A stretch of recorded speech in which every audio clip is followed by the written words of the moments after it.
Hello everyone, आप सभी का स्वागत करता हूं आज की सेशन में। आज हम फिजिक्स के अंदर मोशन चैप्टर का एपिसोड नंबर 2 आपके लिए लेके आया है दोस्तों, जो छत्तीसगढ़ प्रयोगशाला परिचालक 2025 परीक्षा के लिए काफी इंपॉर्टेंट रोल प्ले करने वाले हैं। मैंने कहा जी आज के इस सेशन में हम लोग न्यूटन्स इक्वेशन ऑफ मोशन के बारे में डिस्कशन करेंगे और साथ के साथ variety of questions, numerical questions का हम लोग डिस्कशन भी करेंगे। इस चैप्टर के अंदर यकीन मानिए मैक्सिमम चांसेस रहेंगे कि आपसे न्यूमेरिकल प्रॉब्लम पूछे, न्यूमेरिकल एमसीक्यू पूछे, जो कैलकुलेशन वाले सवाल होते हैं। और वो सारे कैलकुलेशन वाले सवाल जो मोशन चैप्टर से रिलेटेड होंगे दोस्तों, वो न्यूटन के इक्वेशन की मदद से सॉल्व होंगे। तो सर आइजैक न्यूटन, जैसे आप यहां पे देख पा रहे हैं, इन्होंने गति के 3 समीकरण के बारे में बताया। ठीक है, इस वजह से इनके नाम पर हम इसको क्या बोलते हैं, न्यूटन की गति का समीकरण। 3 समीकरण होंगे, जैसे यहां पे देख सकते हैं v equal to u plus a t, पहला समीकरण। दूसरा समीकरण v square equal to u square plus 2as। तीसरा समीकरण s equal to u t plus 1/2 a t का स्क्वायर।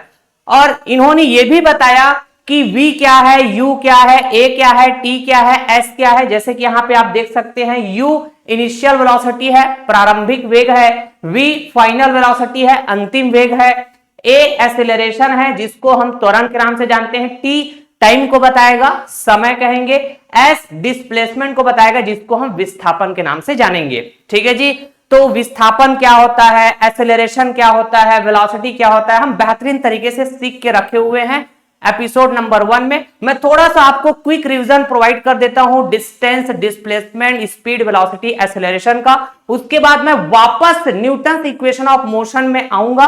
ठीक है, और आपको बताऊंगा कि इस समीकरण का इस्तेमाल आपको कैसे करना है, कब करना है, किस टाइप के प्रॉब्लम में कौन सा इक्वेशन का इस्तेमाल करना है, वो सारी बातें मैं बेहतरीन तरीके से आपको समझाऊंगा जस्ट थोड़ी देर बाद।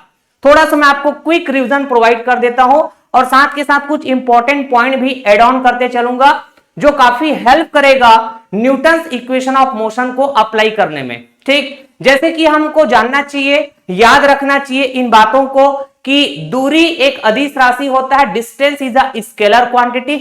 साथ के साथ विस्थापन एक सदिश राशि होता है, displacement is a vector quantity.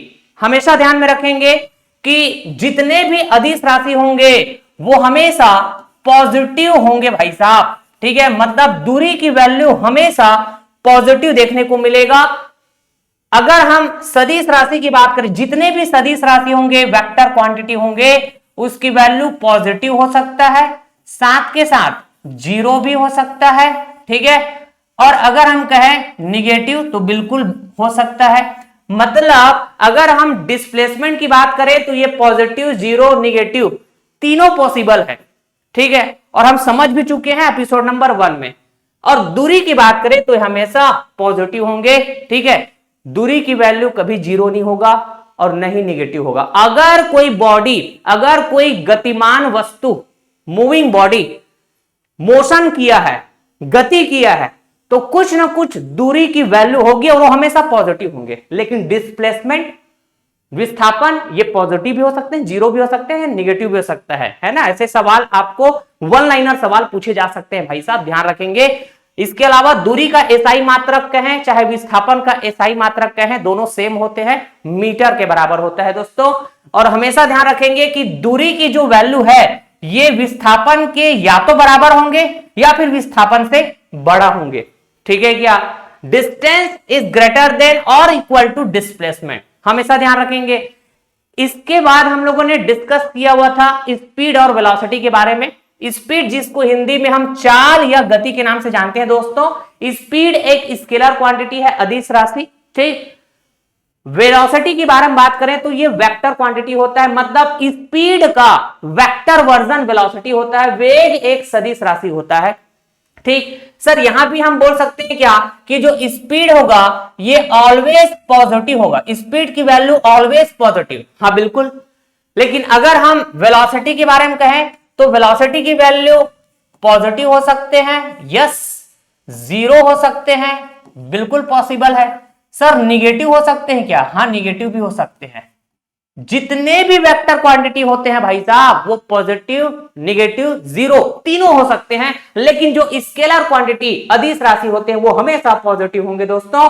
ठीक, इसके साथ साथ अगर हम कहें स्पीड बराबर तो डिस्टेंस बटे टाइम, दूरी बटे समय, ये चाल कही जाएगी।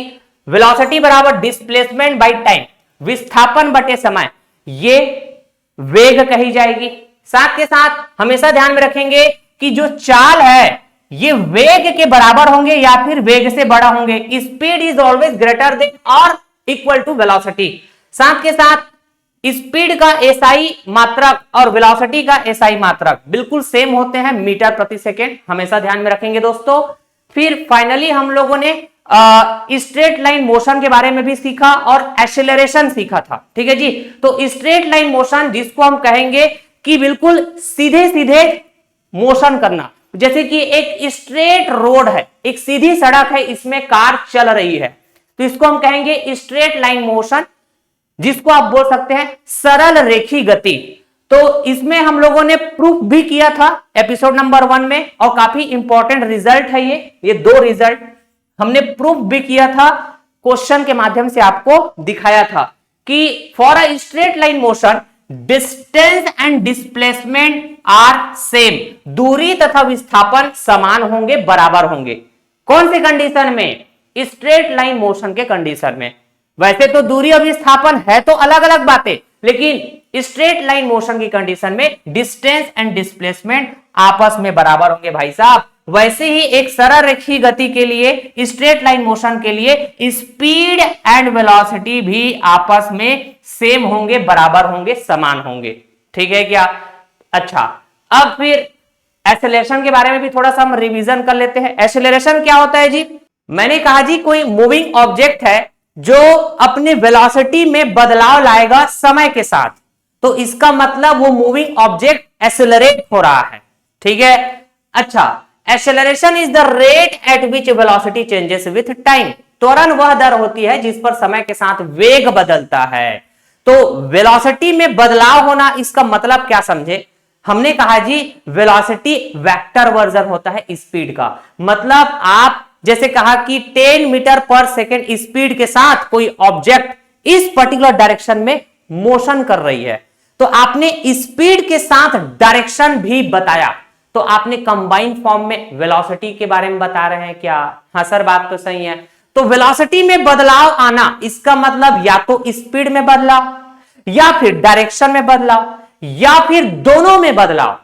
समझ पा रहे हैं? तो एक्सेलरेशन यह बताता है कि किसी वस्तु की स्पीड या डायरेक्शन या दोनों कितनी तेजी से बदल रही है। It describes how quickly an objects speed और डायरेक्शन और बोथ इज चेंजिंग। इसी वजह से हम एक्सेलरेशन के लिए फार्मूला भी कुछ इस तरह से बताते हैं कि अगर एक मूविंग ऑब्जेक्ट का इनिशियल वेलोसिटी vi है, फाइनल वेलोसिटी vf है, ठीक है, तो मैं अगर बोलूं कि v final minus v initial, तो ये क्या बताएगा? वेलोसिटी में चेंज और इनिशियल से फाइनल पहुंचने में कुछ तो टाइम लगा होगा ना भाई। तो मैंने कहा ये जो टाइम लिया गया है वो t है, टाइम इंटरवल। तो ये क्या बताएगा? ये एक्सेलरेशन को बताएगा। अगर मैं एक्सेलरेशन को a से प्रदर्शित करता हूं तो एक्सेलरेशन बराबर change in velocity divided by time taken. हमेशा ध्यान में रखेंगे acceleration is the vector quantity, बिल्कुल, क्योंकि एक्सेलरेशन वेलोसिटी के चेंज होने पर डिपेंड कर रहा है, और वेलोसिटी क्या होता है? वेक्टर होता है। अरे वेलोसिटी क्या होता है? वेक्टर होता है। तो वेलोसिटी वेक्टर है, इसका मतलब एक्सेलरेशन भी वेक्टर होंगे। ठीक, एक्सेलरेशन का जो एसआई यूनिट होता है, एसआई मात्रा मीटर प्रति सेकंड स्क्वायर, हमेशा ध्यान में रखेंगे दोस्तों। ठीक है, अब देखिए अगर हम कहें कि कोई भी सदिश राशि पॉजिटिव, जीरो, नेगेटिव तीनों हो सकते हैं, तो भाई एक्सेलरेशन भी तो सदिश राशि है, क्या ये पॉजिटिव हो सकते हैं? तो आपका जवाब होना चाहिए यस। क्या ये जीरो हो सकते हैं? तो आपका जवाब होना चाहिए बिल्कुल यस। ठीक है, क्या ये निगेटिव हो सकते हैं? तो आप बोलेंगे डेफिनेटली यस। ठीक, अच्छा, मैंने एग्जांपल लिया एक स्ट्रेट लाइन मोशन का। ठीक, एक सरल रेखीय गति कर रही है कार, है ना, एक सीधी सड़क पर चलना मतलब स्ट्रेट लाइन मोशन। तो ये चलती हुई कार के मोशन को मैंने ऑब्जर्व किया पहली बार यहां कहीं पे, ठीक है, और मैंने पाया कि इसकी जो वेलोसिटी है ये 10 मीटर प्रति सेकेंड है।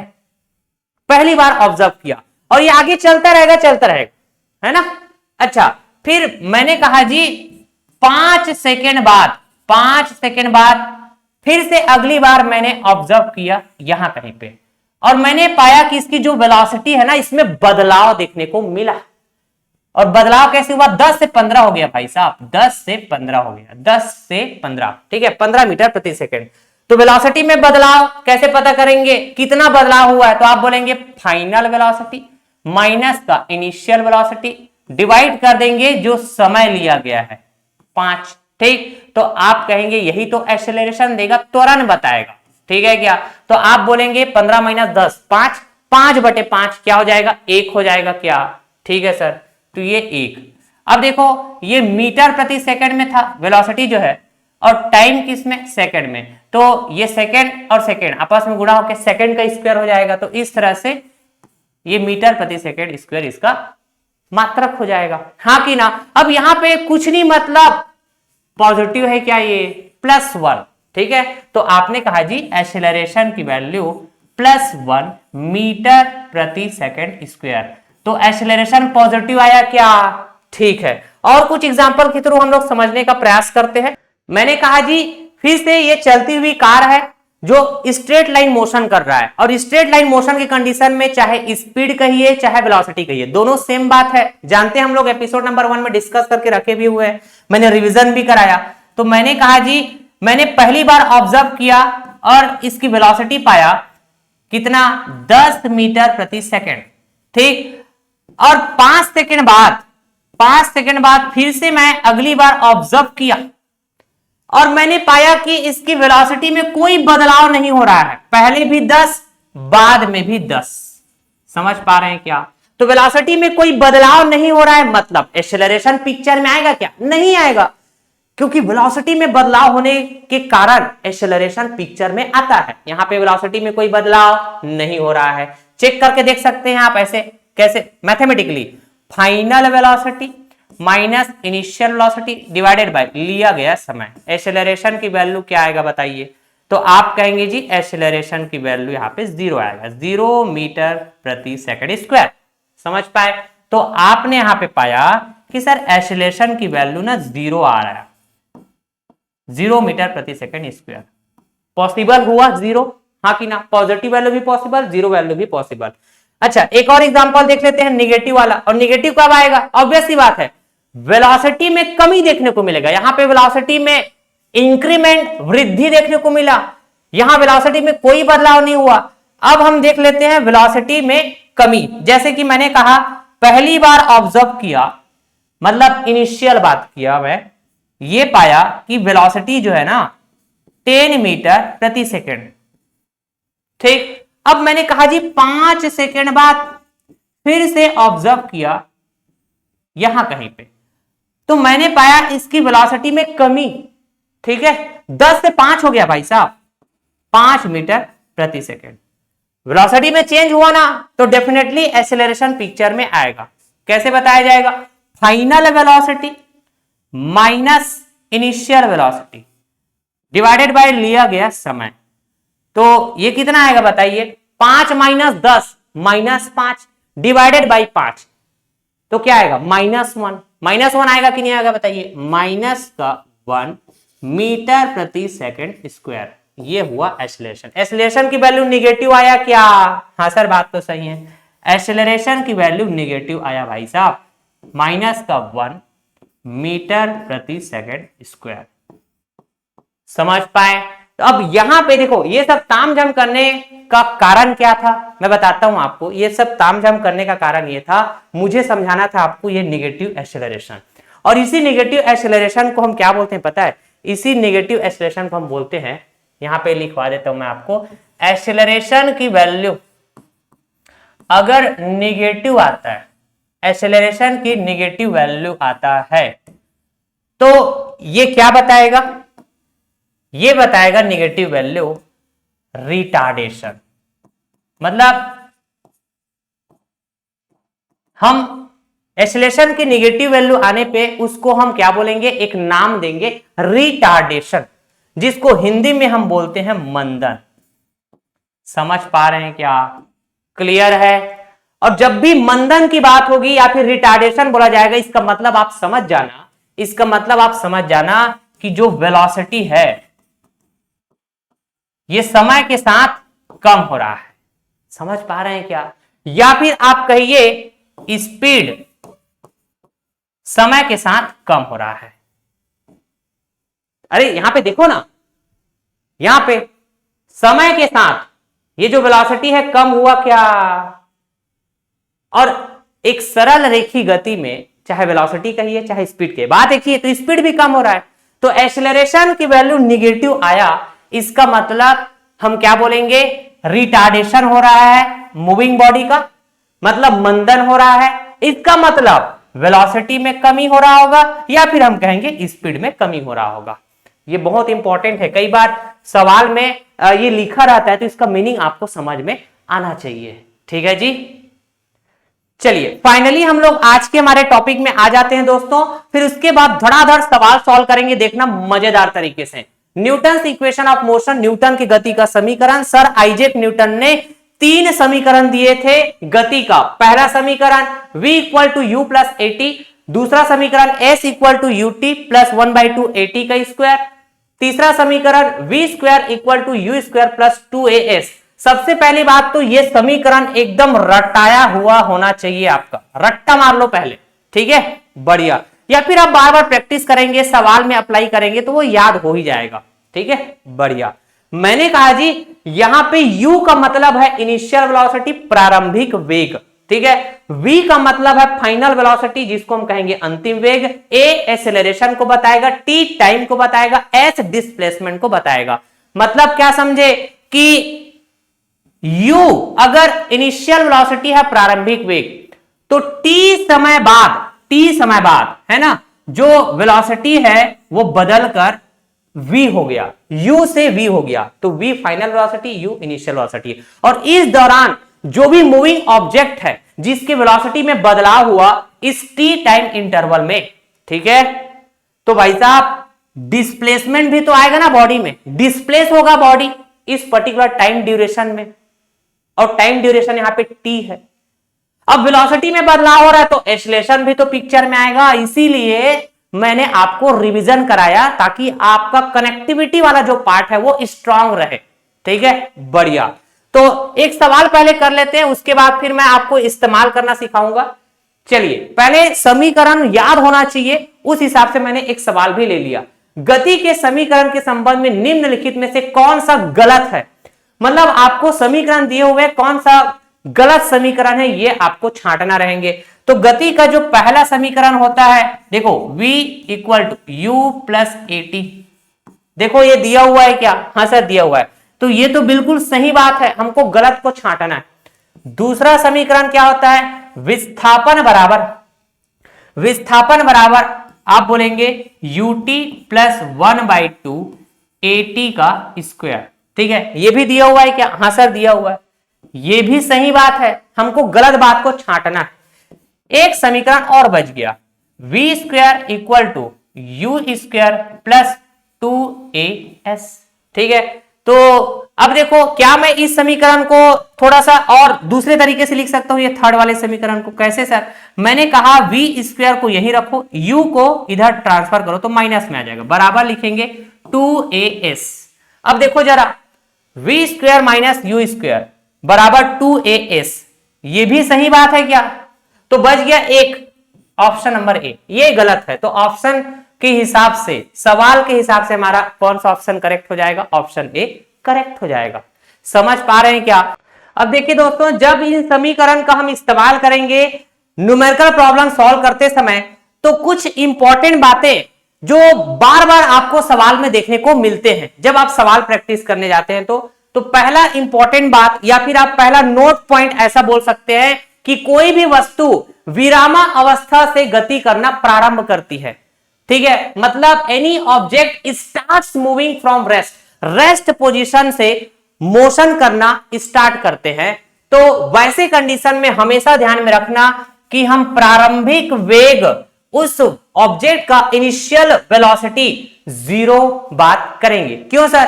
क्योंकि इनिशियली जब वो शुरू हो रहा है चलना, तो रेस्ट से चलना शुरू कर रहे हैं क्या, तो जब शुरू किया उससे जस्ट पहले वो रेस्ट में था। जैसे कि एक कार है जो एक सीधी सड़क में चलना शुरू किया होगा, तो जैसे यहां से चलना शुरू किया होगा, तो इस पर्टिकुलर सिचुएशन में जब वो चलना शुरू किया तो कहां से चलना शुरू किया? Rest position. तो ये पोजीशन इसका क्या है? रेस्ट है। तो भाई इस पर्टिकुलर पोजीशन में इसकी जो वेलोसिटी होंगे ये क्या होंगे? 0 होंगे। समझ पाए? इनिशियल वेलोसिटी 0, प्रारंभिक वेग 0, हाँ कि ना? अच्छा, उसके बाद ये चलना चालू कर दिया होगा, फिर कुछ समय बाद इसकी वेलोसिटी आप चेक करेंगे तो कुछ ना कुछ होगा, इसकी स्पीड कुछ ना कुछ होगा, 5 मीटर प्रति सेकंड। समझ पा रहे हैं क्या? हो सकता है ये एक्सेलरेट करेगा अपने आप को, तो वेलोसिटी बढ़ेगी, तो हो सकता है फिर कुछ समय बाद देखेंगे तो 10 मीटर प्रति सेकंड।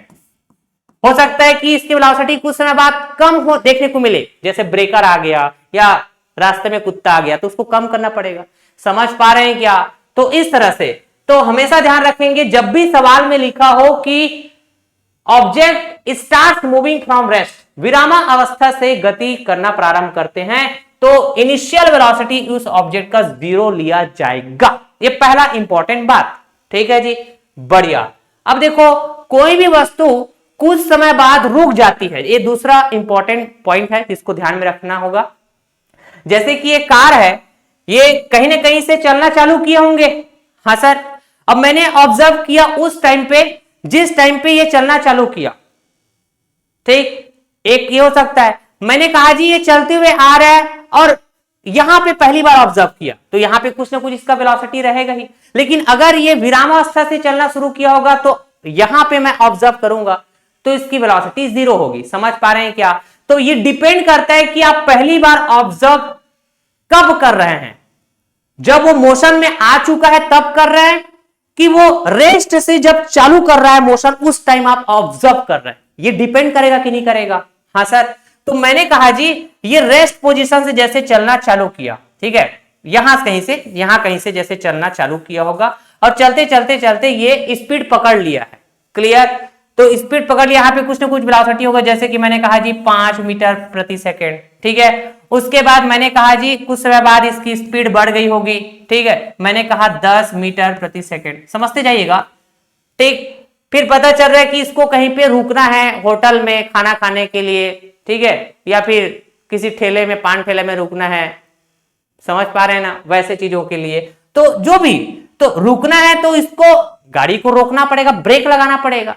और जब ये रुक जाएगा, यहां कहीं पे रुक जाएगा और मैं ऑब्जर्व करूंगा कि इसकी वेलोसिटी यहां पे क्या रहा होगा, तो आप बोलेंगे सर वेलोसिटी तो 0 हो गया होगा, 0 मीटर प्रति सेकंड। समझ पा रहे हैं क्या? तो अगर मैं कहता हूं कि पहली बार ऑब्जर्व किया मैं कब, जब ये मोशन में आ गया था इस पर्टिकुलर टाइम में, तो ये हो जाएगा इनिशियल, ठीक है। और मैं लास्ट बार ऑब्जर्व कर रहा हूं उस टाइम पे जब ये रुक गया, तो ये मेरे लिए फाइनल हो जाएगा। समझ पा रहे हैं क्या? तो अगर बोला जाए सवाल में कि कोई भी वस्तु कुछ समय बाद रुक जाती है, मतलब वो चलते हुए आ रही है, कहीं जाके रुका, तो इसका मतलब फाइनल वेलोसिटी क्या हो जाएगा? 0 हो जाएगा भाई साहब, ठीक है, जिसको हम v बोलते हैं, और इनिशियल वेलोसिटी को u बोलते हैं, ठीक है।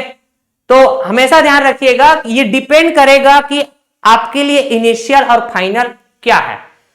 आपने पहला ऑब्जर्वेशन कब लिया, कब ऑब्जर्व किया, ये डिपेंड करेगा। जैसे कि पहला ऑब्जर्वेशन मैं यहां पे लेता हूं, ठीक, तो ये मेरे लिए इनिशियल हो जाएगा।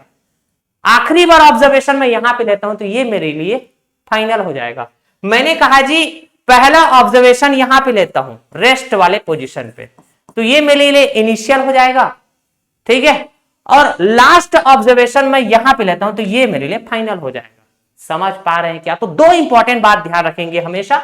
मैंने कहा जी कोई भी वस्तु विरामावस्था से गति करना प्रारंभ करेगी तो इनिशियल वेलोसिटी हम 0 लेंगे, u बराबर 0।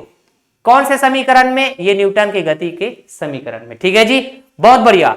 और साथ के साथ कोई भी वस्तु कुछ समय बाद रुक जाती है, object stops after some time, ऐसे बोलेंगे तो फाइनल वेलोसिटी जो v की वैल्यू है वो हम 0 लिखेंगे, ये न्यूटन की गति के समीकरण में। अब इस समीकरण को इस्तेमाल कब करना है और कौन सा समीकरण हम इस्तेमाल करेंगे किसी सवाल में। यहां पर तो 3 समीकरण है, तो भाई आप सवाल में ये देखेंगे, जैसे कि आपको बोला गया है सवाल में इनिशियल वेलोसिटी दिया हुआ है, एक्सेलरेशन दिया हुआ है, टाइम दिया हुआ है, फाइनल वेलोसिटी बताइए। तो भाई यहां पे डिस्प्लेसमेंट की बात हुई नहीं है सवाल में, और डिस्प्लेसमेंट अगर हम कह रहे हैं और स्ट्रेट लाइन मोशन हो रहा है तो डिस्प्लेसमेंट कहिए चाहे डिस्टेंस कहिए, बात एक ही है, दूरी या विस्थापन दोनों एक ही बात है, ठीक है जी।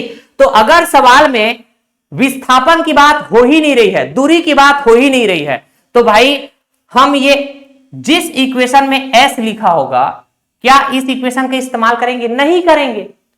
समझ पा रहे हैं क्या? तो हम समीकरण नंबर 1 का इस्तेमाल करेंगे। अगर सवाल में मुझे दिया हुआ है फाइनल वेलोसिटी, इनिशियल वेलोसिटी, ठीक है जी, फाइनल वेलोसिटी, इनिशियल वेलोसिटी दिया हुआ है, और आपको पूछा जाए कि भाई साहब बताइए विस्थापन क्या होगा अगर उसका एक्सेलरेशन कुछ है, तो एक्सेलरेशन की वैल्यू दिया है, v की वैल्यू दिया है, u की वैल्यू दिया है, और विस्थापन पूछा जा रहा है, दूरी पूछ दिया जा रहा है, तो आप इस्तेमाल करेंगे इक्वेशन नंबर 3 का। इक्वेशन नंबर 2 में भी तो दूरी है सर, नहीं करेंगे इस्तेमाल। क्यों? क्योंकि यहां पे टाइम की जरूरत पड़ेगा। समझ पा रहे? तो ऐसे आपको देखना रहेगा, और जितना ज्यादा सवाल प्रैक्टिस करेंगे दोस्तों, मैं तो यही कहूंगा, और ज्यादा अच्छे से आपको क्लियरिटी मिलेगा कि कौन सा इक्वेशन हम किस टाइम इस्तेमाल करेंगे। चलिए फिर सवाल प्रैक्टिस करना शुरू करते हैं। ओके, चलिए अब धड़ाधड़ सवाल उड़ाना चालू करते हैं दोस्तों, न्यूटन के गति के समीकरण का इस्तेमाल करके। हमने कहा कि किसी वस्तु को इसकी विराम स्थिति से 5 मीटर प्रति सेकंड स्क्वायर पर त्वरित किया जाता है, तो 5 सेकंड बाद इस वस्तु का वेग क्या होगा पता करके बतानी है। 5 सेकंड बाद वस्तु का वेग मतलब फाइनल वेलोसिटी पूछा जा रहा है क्या अपने को? हाँ सर, बात तो सही है। और साथ के साथ विराम स्थिति से चलना शुरू कर रहे हैं, रेस्ट पोजीशन से शुरू कर रहे हैं चलना, इसका मतलब प्रारंभिक वेलोसिटी, इनिशियल वेलोसिटी 0 हो जाएगा क्या? तो हमको ये वेलोसिटी पता करनी है, फाइनल वेलोसिटी कितने सेकंड बाद? तो 5 सेकंड बाद।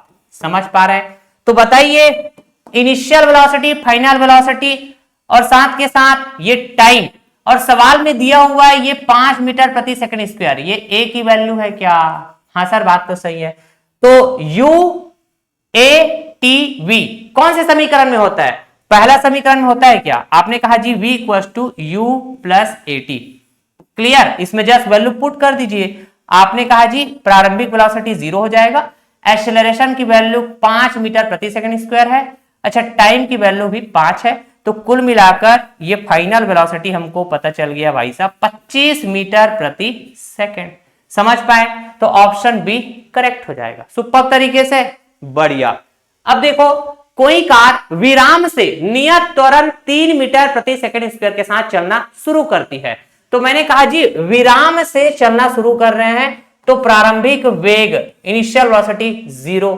अच्छा, ये 3 मीटर प्रति सेकंड स्क्वायर ये एक्सेलरेशन हो जाएगा। ओके, और यहां पे 10 सेकंड जो बोला गया है ये टाइम हो जाएगा। 10 सेकंड में इस कार द्वारा तय की गई दूरी बताना है।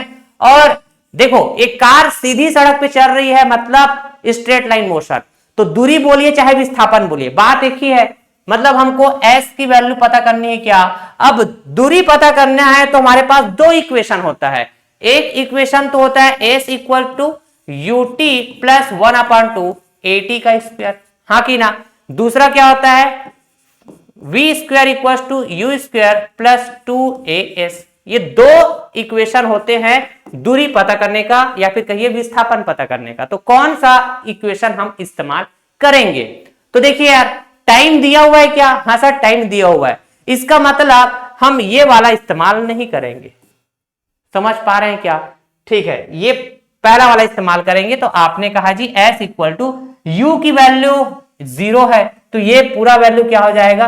0 हो जाएगा। क्या हो जाएगा? 0, क्योंकि u की वैल्यू 0 है ना दोस्त। प्लस लिखेंगे 1/2 गुणा a की वैल्यू 3 है, गुणा t की वैल्यू कितनी है? 10, और 10 का स्क्वायर करेंगे भाई साहब तो 100 हो जाएगा। तो आपने कहा जी s की वैल्यू ये हो जाएगा 100 गुणा 3, 300, और 300/2 करेंगे तो ये कितना हो जाएगा 150। 150 किस में आएगा, ये मीटर में आएगा क्या? तो आपने कहा जी option A will be correct. समझाने में समय लगा, आपको इस्तेमाल कैसे करना है समीकरण, इसको समझाने में समय लगा दोस्तों। प्रैक्टिस आपका रहेगा तो मैं तो बोलता हूं कि आपको ना कम से कम कलम चलाने की जरूरत पड़ेगा। ठीक है, बढ़िया। अगला सवाल, यदि कोई वस्तु विराम से शुरू होकर 2 मीटर प्रति सेकंड स्क्वायर त्वरित होती है तो वह 5 सेकंड में कितनी दूरी तय करेगी? तो आपको दिया हुआ है एक्सेलरेशन की वैल्यू, ठीक है, और विराम से शुरू हो रहा है चलना, तो इनिशियल वेलोसिटी 0 हो जाएगा। बहुत बढ़िया। टाइम दिया हुआ है 5 सेकंड, टी की वैल्यू, तो दूरी बताना है। ये तो सेम सवाल हो गया क्या? हाँ सर बात तो सही, दूरी पता करना है। तो आपने कहा जी यूटी प्लस 1/2 AT का स्क्वायर। तो देखो जब भी टाइम दिया हो और दूरी बताना है तो हम दूसरे वाले समीकरण का इस्तेमाल करेंगे, न्यूटन की गति का द्वितीय समीकरण ये है। हाँ, तो इनिशियल वेलोसिटी 0, इसका मतलब ये यूटी वाला पोर्शन पूरा 0 हो जाएगा। ठीक है क्या? प्लस 1/2 लिखेंगे। एक्सेलरेशन की वैल्यू 2 है, टाइम की वैल्यू 5। ठीक है, तो 5 का स्क्वायर 25 हो जाएगा, डायरेक्ट लिख दो, हाँ कि ना? तो आपने कहा जी ये 2 से 2 कैंसिल हो जाएगा, 25 बचेगा, तो s की वैल्यू क्या हो जाएगा 25, ठीक है, meter. Option B correct, super तरीके से। चलिए, यदि एक कार 30 मीटर प्रति सेकंड की चाल से चल रही है और 6 मीटर प्रति सेकंड स्क्वायर के मंदन से धीमी हो रही है तो रुकने में कितना समय लगेगा? सबसे पहली बात, कार चल रही है, एक टाइम बाद उसको रुकना है, सवाल यही बोल रहा है। तो मैं अगर 2 कंडीशन लूं, फाइनल कंडीशन, इनिशियल कंडीशन, तो फाइनली रुकने वाला है क्या? तो फाइनल वेलोसिटी 0। अग्री करेंगे इस बात को? अच्छा, लेकिन इससे पहले एक और वेलोसिटी दिया हुआ है, इसको मैं इनिशियल वेलोसिटी बोल देता हूं। अरे 2 कंडीशन चाहिए ना, तो रुकने से पहले कुछ ना कुछ वेलोसिटी रहा होगा। तो अगर ये कार सीधी सड़क पर चल रही है मतलब स्ट्रेट लाइन मोशन, और स्ट्रेट लाइन मोशन की कंडीशन में चाहे चाल बोलिए चाहे वेग बोलिए दोनों बराबर होते हैं। अरे स्पीड बोलिए चाहे वेलोसिटी बोलिए दोनों एक ही बात है। तो रुकने से पहले जो स्पीड है या वेलोसिटी है इसको मैं इनिशियल वेलोसिटी बोल दूंगा, क्या? 30 मीटर प्रति सेकेंड। अग्री करेंगे? बढ़िया। तो वेलोसिटी इनिशियल से फाइनल अगर आप देखेंगे तो कम हो रहा है, तो वेलोसिटी में कमी होना मतलब स्पीड में कमी होना, इसका मतलब क्या बोलेंगे? बॉडी डी एक्सेलरेट हो रहा है, मंदन हो रहा है, मतलब एक्सेलरेशन की वैल्यू, एक्सेलरेशन की जो वैल्यू होने वाले हैं वो निगेटिव होने वाले हैं क्या? तो 6 को क्या लिखेंगे आप? -6 मीटर प्रति सेकंड स्क्वायर, निगेटिव एक्सेलरेशन। ठीक है, मतलब वेलोसिटी कम हो रहा है इनिशियल से फाइनल अगर आप पहुंचते हैं तो आपको बोला जाए कब रुकेगा, मतलब टाइम पूछा गया है क्या?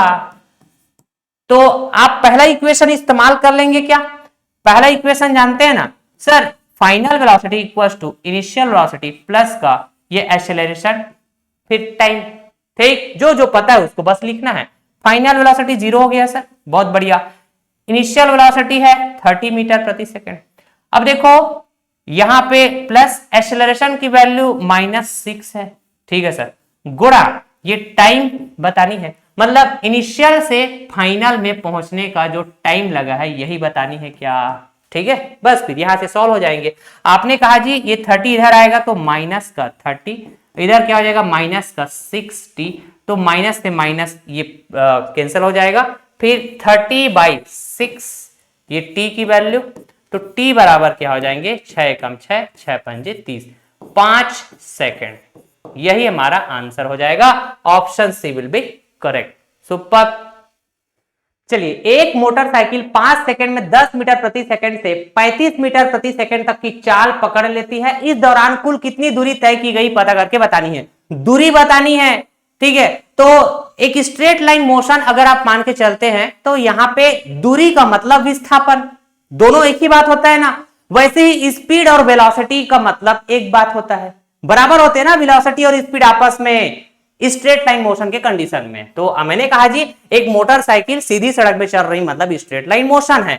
तो दूरी पता करने का हमारे पास समीकरण है न्यूटन की गति का समीकरण, सेकंड इक्वेशन और थर्ड इक्वेशन, दो समीकरण है। दोनों समीकरण में आप देखेंगे तो आपको एक्सेलरेशन की वैल्यू चाहिए, लेकिन सवाल में एक्सेलरेशन की वैल्यू दी हुई क्या नहीं दी हुई है, तो पता कर लेंगे।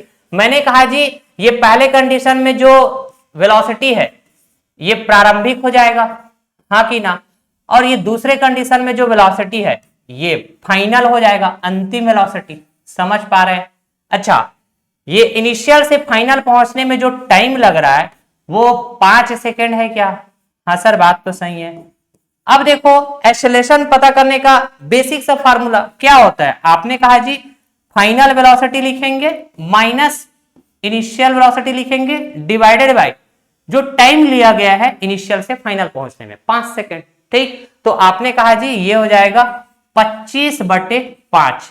5 से काटेंगे एक बार में, 5 से काटेंगे 5 बार में, तो एक्सेलरेशन की जो वैल्यू है ये 5 मीटर प्रति सेकंड स्क्वायर आया। अब आप न्यूटन की गति का सेकंड वाला इक्वेशन इस्तेमाल करिए चाहे थर्ड वाला, कोई भी एक इक्वेशन इस्तेमाल करिए, आपसे सॉल्व हो जाएगा, आंसर आ जाएगा। मैंने कहा सेकंड वाला इस्तेमाल करने जा रहा हूं, तो s बराबर लिखेंगे ut प्लस का 1/2 at का स्क्वायर। सारे वैल्यू पता है आपको, तो आप बोलेंगे इनिशियल वेलोसिटी 10 है, हाँ कि ना, टाइम 5 सेकेंड प्लस 1/2, एक्सेलरेशन की वैल्यू 5 है, गुणा टाइम की वैल्यू भी 5 है, तो 5 का स्क्वायर 25 हो जाएगा। आपने कहा जी ये 5 दहम 50 प्लस 5 गुणा 25 125 हो जाएगा। 125 का आधा करेंगे तो 125 का आधा कितना हो जाएगा? 62.5। ठीक, तो s की वैल्यू क्या आ जाएगा? दूरी की वैल्यू आपको पता चल गया सर 112.5 मीटर। यही हमारा आंसर है क्या? यस, यही हमारा आंसर हो जाएगा। Option A will be correct. Super तरीके से चलिए, यदि कोई धावक विराम से शुरू करता है और 2 मीटर प्रति सेकंड स्क्वायर के नियत त्वरण के साथ दौड़ता है, उसे 12 मीटर प्रति सेकंड की चाल तक पहुंचने में कितना समय लगेगा? तो आपने कहा जी एक्सेलरेशन बराबर फाइनल वेलोसिटी माइनस का इनिशियल वेलोसिटी डिवाइडेड बाय लिया गया समय। बेसिक फार्मूला इस्तेमाल करो ना यार। तो आपने कहा जी ए की जो वैल्यू है, एक्सेलरेशन दिया हुआ है, देखो 2 मीटर प्रति सेकंड स्क्वायर। फाइनल वेलोसिटी कितनी है? तो फाइनल वेलोसिटी आप देखेंगे 12 मीटर प्रति सेकंड। यही कहेंगे क्या? क्योंकि इनिशियल वेलोसिटी 0 हो जाएगा ना, विराम से चलना शुरू कर रहे हैं मतलब इनिशियल वेलोसिटी 0। ठीक है, लिया गया समय मतलब 12 मीटर प्रति सेकंड की चाल तक पहुंचने में कितना समय लगेगा, इनिशियल से फाइनल वेलोसिटी तक पहुंचने में कितना समय लगेगा, तो टाइम पूछा गया ना भाई साहब, तो आप बोलेंगे 12/2। तो t की वैल्यू कितना आ जाएगा? 6 सेकंड। ठीक है, 6 सेकंड लगेंगे भाई साहब, आंसर हो जाएगा option D will be correct. Super तरीके से। अच्छा, अगला देखिए, किसी वस्तु का अंतिम वेग क्या है जो विराम से शुरू होती है और नियत त्वरण के साथ 6 सेकंड में 90 मीटर की यात्रा करता है। ठीक है, तो अंतिम वेग बतानी है मतलब फाइनल वेलोसिटी v बराबर पता करनी है क्या? विराम से शुरू हो रहा है मतलब इनिशियल वेलोसिटी 0। हमको सवाल में टाइम की वैल्यू दिया हुआ है इनिशियल से फाइनल पहुंचने का 6 सेकंड। हमको दूरी पता है जिसको हम कहेंगे विस्थापन 90 मीटर। ठीक, तो अंतिम वेलोसिटी पता करने के लिए त्वरण की वैल्यू पता होनी चाहिए। तो कौन सा इक्वेशन इस्तेमाल करें? दूरी वाला हमारे पास इक्वेशन है, सेकंड इक्वेशन और थर्ड इक्वेशन। ठीक है, मुझे ये समझ में आ रहा है कि अगर मैं सेकंड इक्वेशन इस्तेमाल कर दूं तो काम बन जाएगा। s इक्वल टू ut प्लस 1/2 at का स्क्वायर। कर सकते हैं क्या? हाँ बिल्कुल। देखो u की वैल्यू तो 0 है, u की वैल्यू 0 है मतलब ये वैल्यू पूरा 0 हो जाएगा क्या? प्लस ये 1/2 लिखेंगे a गुणा t की वैल्यू 6 है तो 6 का स्क्वायर करेंगे तो ये 36 हो जाएगा, बराबर s की वैल्यू, दूरी की वैल्यू 90 है क्या?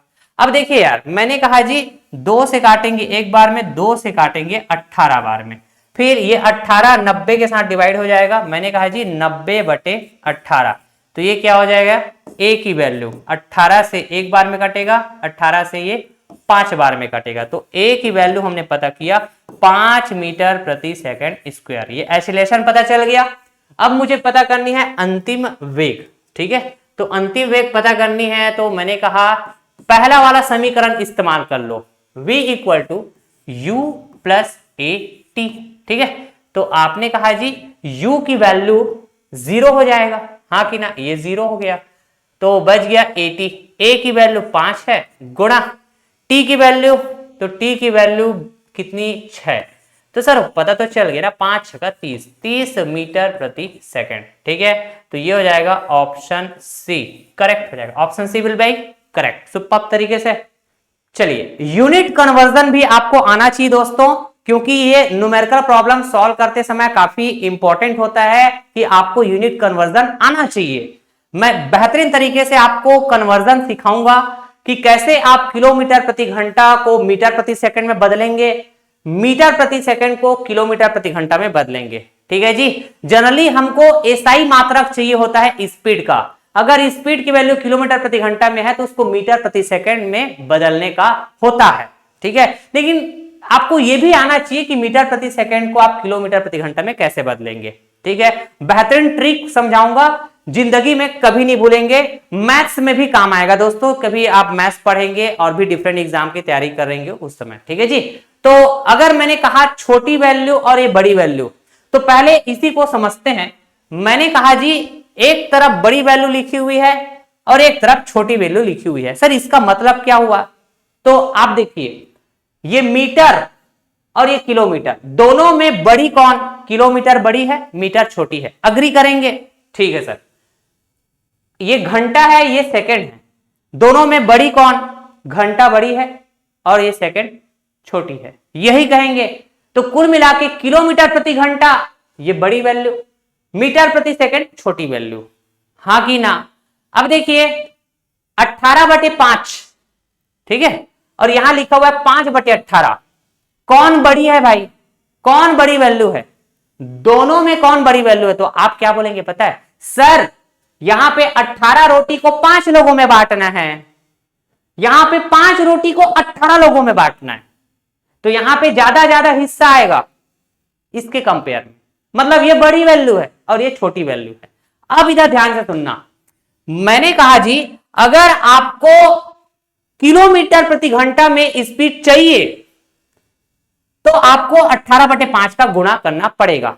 इसका मतलब बड़ी वैल्यू के साथ बड़ी वैल्यू साथ निभाएगा। अगर आपको मीटर प्रति सेकंड में स्पीड चाहिए तो 5/18 का गुणा करना पड़ेगा, मतलब छोटी वैल्यू के साथ छोटी वैल्यू साथ निभाएगा। ठीक है, अच्छा नहीं समझ में आया तो इधर आओ, अब मैं अप्लाई करता हूं। हमको गुणा करना होता है 18/5 का और 5/18 का, तो कब 18/5 का गुणा करना है, कब 5/18 का गुणा करना है? यही तो कंफ्यूजन होता है जो आपको आज से नहीं होगा। देखना, मैंने कहा कि 20 मीटर प्रति सेकंड, 20 मीटर प्रति सेकंड मुझे चाहिए किलोमीटर प्रति घंटा में। देखो गुणा करना है, मतलब आपको जिसमें चाहिए, तो किसमें चाहिए? किलोमीटर प्रति घंटा में, तो गुणा करना पड़ेगा 18/5 का। तो मीटर प्रति सेकंड से बेसिकली मुझे किसमें चाहिए? किलोमीटर प्रति घंटा में, हाँ कि ना? तो किलोमीटर प्रति घंटा बड़ी वैल्यू है, तो बड़ी वैल्यू के साथ बड़ी वैल्यू साथ निभाएगा, तो 18/5 का हम गुणा करेंगे किसके साथ? ये वैल्यू 20 के साथ। समझ पा रहे हैं क्या? क्लियर? तो सर 5 से काटेंगे, एक बार में 5 से काटेंगे, 4 बार में 18 का गुना 4 से, तो कितना आएगा ये? 18 चौके 72। समझ पाए? 72 किलोमीटर प्रति घंटा। इस तरह से आपको कन्वर्ट करना है। अगर आपको दिया हुआ है किलोमीटर प्रति घंटा में 72 किलोमीटर प्रति घंटा, ठीक है, तो आपको चाहिए किसमें? मीटर प्रति सेकंड में, तो यहां पे गुणा 5/18 का है, मीटर प्रति सेकंड में चाहिए, बात यही है। तो इसका मतलब मीटर प्रति सेकंड में अगर आपको चाहिए दोस्तों, तो छोटी वैल्यू के साथ छोटी वैल्यू साथ निभाएगा, तो 5/18 का गुणा करेंगे छोटी वैल्यू के साथ छोटी वैल्यू। ठीक है, ये गुणा किसके साथ होगा? तो ये 72 के साथ। समझ पा रहे हैं क्या? तो आपने कहा जी 18 से काटेंगे एक बार में, 18 से काटेंगे 4 बार में, 4 का गुणा हो जाएगा 5 के साथ, 4 पंचे 20। 20 मीटर प्रति सेकंड। तो आप यहां पे देख पाए 20 मीटर प्रति सेकंड को किलोमीटर प्रति घंटा में बदलें तो 72 किलोमीटर प्रति घंटा। अब ये 72 किलोमीटर प्रति घंटा को वापस मीटर प्रति सेकंड में बदलने पे 20 मीटर प्रति सेकंड आना चाहिए। आ रहा है क्या? आ रही बात समझ में? तो यही बात यहां पे आप देख लो यार, मैंने कहा जी 90 किलोमीटर प्रति घंटा, इसको बदलनी है मीटर प्रति सेकंड में, मतलब छोटी वाले यूनिट में बदलनी है क्या? तो छोटी वैल्यू के साथ साथ निभाएगा। तो 5/18 की 18/5 कौन सी छोटी वैल्यू होती है? 5/18। गुणा करेंगे किसके साथ? 90 के साथ, हाँ कि ना? अब ये कैंसिल होगा सर, 18 से काटेंगे एक बार में, 18 से काटेंगे 5 बार में, 5 का गुणा 5 से करेंगे तो कितना आएगा? आपने कहा जी 25 मीटर प्रति सेकंड, हाँ कि ना? फिर से हमने कहा कि अगर ये 25 मीटर प्रति सेकंड है, इसको किलोमीटर प्रति घंटा में बदलनी है, मतलब बड़ी यूनिट में बदलनी है, तो बड़ी वैल्यू साथ निभाएगा। तो आप बोलेंगे सर हम लिखेंगे 18/5, हाँ कि ना? 18/5 बड़ी वैल्यू होता है ना, तो 18/5 का गुणा करेंगे किसके साथ? 25 के साथ। तो सर 5 से काटेंगे हम लोग एक बार में, 5 से काटेंगे हम लोग 5 बार में, तो 5 का गुणा 18 से करेंगे तो 18×5 90 किलोमीटर प्रति घंटा। क्लियर है क्या बात? आ रही बात समझ में? चलिए फिर अब सवाल की तरफ चलते हैं हम लोग। ओके, चलिए, एक कार विराम से शुरू होती है तथा 30 सेकंड में 90 किलोमीटर प्रति घंटा की चाल प्राप्त करती है। कार का त्वरण क्या होगा? एक्सीलरेशन पता करके बतानी है भाई साहब। सबसे पहले ये 90 किलोमीटर प्रति घंटा है, ठीक है सर। हमको एसआई यूनिट में एक्सीलरेशन की वैल्यू चाहिए, तो मीटर प्रति सेकंड में बदलना पड़ेगा। तो आपने कहा जी सर मीटर प्रति सेकंड मतलब छोटी वैल्यू के साथ छोटी वैल्यू साथ निभाएगा, तो 5/18 का गुणा करेंगे किसके साथ? 90 के साथ। सर 18 से काटेंगे एक बार में, 18 से काटेंगे 5 बार में, 5 का गुणा 5 से करेंगे तो ये कितना आ जाएगा? सर 25 मीटर प्रति सेकंड। ये हो जाएगा 90 किलोमीटर प्रति घंटा का मीटर प्रति सेकंड में वैल्यू, ठीक है। तो 90 किलोमीटर प्रति घंटा की चाल प्राप्त करती है, मतलब ये फाइनल वेलोसिटी है क्या? ये फाइनल वेलोसिटी है सर, v की वैल्यू है। विराम से शुरू हो रही है तो इनिशियल वेलोसिटी u की वैल्यू 0 हो जाएगा, ठीक है। तो समय दिया गया है 30 सेकेंड। अब बताइए जरा, त्वरण बता पाएंगे? हाँ सर, पहला समीकरण इस्तेमाल कर लो ना आप। आपने कहा जी v = u + at, ठीक। या फिर इसी को आप कैसे लिख सकते हैं? इसी को आप लिख सकते हैं एक्सेलरेशन बराबर final velocity minus the initial velocity divided by लिया गया समय। बात एक ही है, ये बेसिक फार्मूला है, एक्सेलरेशन के डेफिनेशन से आया है, और ये गति के समीकरण, हाँ कि ना? तो बस फिर जो वैल्यू पता है, u की वैल्यू तो 0 है ना भाई साहब, हाँ कि ना? तो आपको त्वरण बतानी है ना, डायरेक्ट यहां पे लिखो, त्वरण बतानी है आपको। तो u की वैल्यू 0 हो गया सर, v की वैल्यू हमने 25 पता किया। अच्छा, टाइम कितनी है? तो आप बोलेंगे 30। तो a की वैल्यू क्या हो जाएगा? आपने कहा 5 से काटेंगे 5 बार में, 5 से काटेंगे 6 बार में, तो 5/6 मीटर प्रति सेकंड स्क्वायर। समझ पा रहे हैं क्या? तो 5/6 मीटर प्रति सेकंड स्क्वायर, ये हमारा आंसर हो जाएगा। Option B will be correct, super तरीके से।